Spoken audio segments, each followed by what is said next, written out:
안녕하세요. 김성길 목사와 함께하는 예수님 이야기 제4단원의 이 시간에는 470회가 되겠습니다. 이 시간 주제는 악하고 음란한 세대입니다. 마태복음 12장 38절로 42절 본문 말씀 읽어보겠습니다. 그때의 서기관과 바리새인 중 몇 사람이 말하되 선생님이여 우리에게 표적 보여주시기를 원하나이다. 예수께서 대답하여 이르시되 악하고 음란한 세대가 표적을 구하나 선지자 요나의 표적밖에는 보일 표적이 없느니라. 요나가 밤낮 사흘 동안 큰 물고기 뱃속에 있었던 것 같이 인자도 밤낮 사흘 동안 땅속에 있으리라.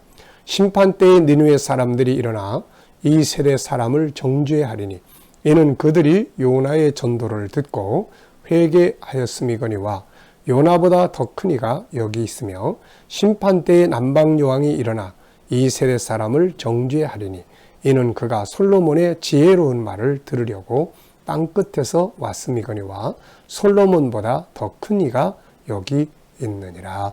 아멘. 이 말씀은 당시의 시대를 말씀하신 것이죠. 악하고 음란한 세대. 이 악하고 음란한 세대라는 단어를 예수님이 사용을 하셨어요. 이 말씀은 물론 당시 시대를 말씀하신 것이죠.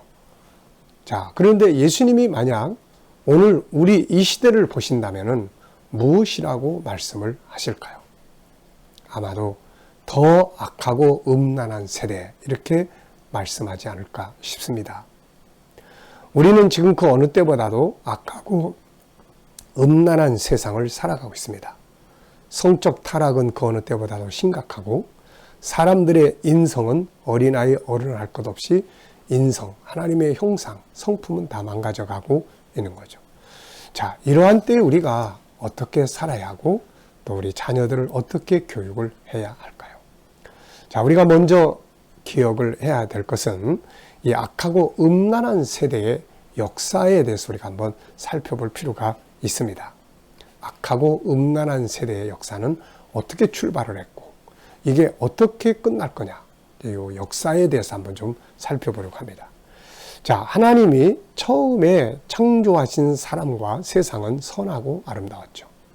죄가 없었던 시대가 역사 속에 있었습니다.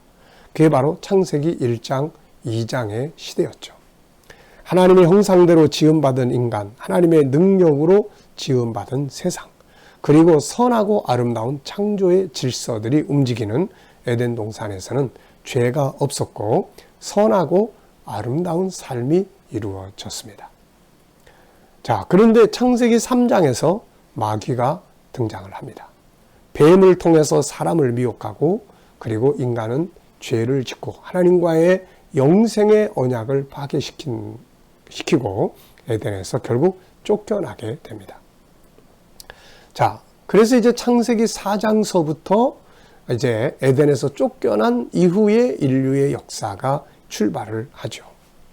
자, 이때부터 창조의 질서, 하나님이 만들어주신 거룩하고 선하고 아름다운 창조의 질서는 사라지고 인간 속에 있는 하나님의 형상은 죄로 인해서 다 망가지고 악하고 음란한 세대가 되기 시작을 했습니다. 자, 사람들은 영적으로는 하나님 외의 우상들을 숭배했고 바로 영적 음행이죠. 현실적으로는 창조의 질서인 일남일녀의 가정의 질서가 파괴되고 약육강식의 질서에 의해서 강한 자가 여러 여자들을 데리고 사는 세상이 되었습니다. 사람과 사람 사이에는 인간성이 파괴되어 폭력적인 관계가 이루어지기 시작을 했죠. 자, 이런 세상이 언제부터 시작이 됐나요? 바로 창세기 4장. 가인과 아벨의 역사부터 이제 출발을 하는 거죠. 그 자손들은 아내를 여러 사람들을 데리고 살고, 야곱 같은 사람도 나중에 보면은 그 시대의 그런 다처주의의 물결에 그냥 젖어 있는 거죠. 그래서 여러 아내들을 거느리다 보니까 결국 거기서 난 자식들이 서로를 미워하고 시기하다가 요셉을 애굽으로 팔아먹는 이런 사건들이 벌어지게 됐던 겁니다. 이런 악하고 폐역한 세상은 결국 노아의 홍수 심판을 맞이해서 끝나게 됩니다. 그런데 그 후에 다시금 바벨탑 사건으로 이런 타락하고 방탕한 사상과 정신이 지배하는 세상은 다시금 온 세계 속에 퍼지게 됩니다. 그래서 소돔 고모라가 탄생하고 가나안 땅의 역사가 탄생하고 그런 타락한 세상이 멸망하는 역사들이 계속 나타나는 거죠. 이 역사는 망하고 사라지면서 오늘 우리에게까지 이르게 된 것입니다. 오늘 우리 시대는 사치와 향락, 물질 문명의 발전으로 인해서 거기서 오는 인간 중심의 인본주의, 그 속에서 쾌락과 향락, 그리고 방탕과 타락의 물결이 온 세계를 뒤덮고 있는 것이죠. 결국 이런 음란하고 악한 세상은 요한계시록 17장, 18장에 가면 다 불타서 사라지게 됩니다. 처음에 방탕하고 음란하고 타락한 세상은 물로 심판을 받았지만 마지막 때의 음란한 세상, 악한 세상은 불로 다 태워버리게 되는 것이죠. 이것을 보여주는 것이 바로 요한계시록 17장과 18장의 모습입니다. 바로 이 예수님이 지적하셨던 악하고 음란한 세상이 심판을 받게 되는 거죠. 자, 우리가 계시록 17장, 18장을 읽어보면은 세상이 무너지는 이유, 심판받는 이유가 4가지가 나타납니다. 그 첫째는 바로 음행입니다. 음행. 온 세계가 음행으로 더러워졌고, 사치와 향락, 그 다음 우상 숭배, 그리고 믿음을 지키고 이 타락한 세상에서 믿음을 지키고 살아가는 성도들을 핍박하는 성도들의 피가 뿌려져 있는 거예요. 이런 죄로 결국 세상이 심판을 받게 되는 거예요. 결국 음란하고 악한 세상은 심판을 받게 됩니다. 멸망하게 되는 거죠. 노아 홍수 심판, 소돔과 고모라, 로마 제국 등 모든 역사가 바로 이것을 다 보여주고 있어요. 그래서 하나님께서는 하나님의 백성들에게 이렇게 말씀하시고 있습니다. 계시록 18장 4절로 5절을 보면 내가 들으니 하늘로부터 다른 음성이 나서 이르되 내 백성아 거기서 나와 그의 죄에 참내하지 말고 그가 받을 재앙들을 받지 말라. 그의 죄는 하늘에 사무쳤으며 하나님은 그의 불의한 일을 기억하신지라. 자, 하나님은 하나님의 자녀들, 그 백성들이 그런 죄악된 세상에서 나오기를 원하세요.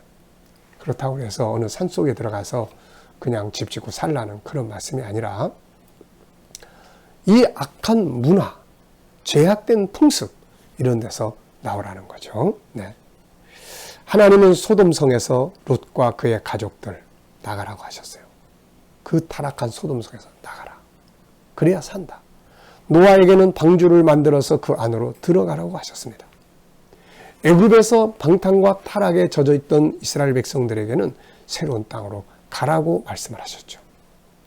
오늘 우리는 소돔과 고모라 같은 악하고 음란한 세상, 예수님이 악하고 음란한 세대라고 표현하셨던 그때보다 훨씬 더 악하고 배역한 세대를 우리는 살아가고 있습니다. 여기에 우리가 병들어가고 우리 자녀들이 잘못된 정보와 영상물들을 통해서 물들어가고 섞여가고 타락되어 가고 있는 거죠. 참으로 안타까운 일이 아닐 수가 없습니다. 이제 여기서 우리가 할 일이 뭘까요?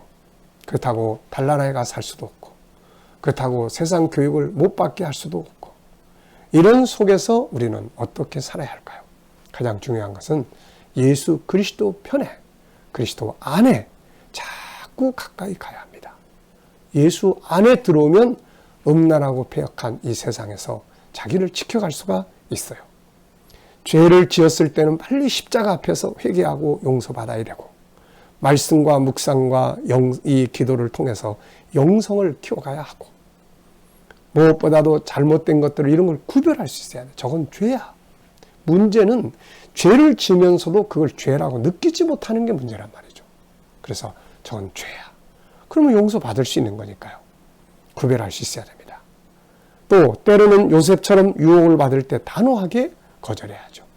보디발 장군의 부인이 요셉에게 우리 동침하자. 무슨 소리냐. 난 하나님 앞에서 그런 악을 범할 수 없다. 도망가 버리는 거예요. 그리고 성령 안에 살아야 되고 성도들의 공동체가 중요해요. 주변에 어떤 사람들이 있느냐가 중요합니다. 그래서 주변에 주님과 가까이 할 수 있는 친구들, 사람들, 다니엘과 같이 그 공동체, 믿음의 친구들이 이런 게 참 중요한 거예요. 성령 안에서 살아야 하고 하나님의 형상을 회복하기 위한 교육과 훈련이 또 있어야 하는 거죠. 노아는 그 시대의 악함과 음란한 세대에서 그와 그 자녀들을 지켰어요. 요셉이나 다니엘 같은 사람들은 모두 그 시대의 음란과 악한 세상에서 자기를 지키고 승리한 사람들입니다. 오늘 이 시대에도 하나님을 중심으로 진실되고 악하고 음란한 세상에 속하지 않고 살아가는 사람들도 아직은 많이 있습니다. 감사한 일이죠. 우리도 그렇게 살아가야 될 것입니다.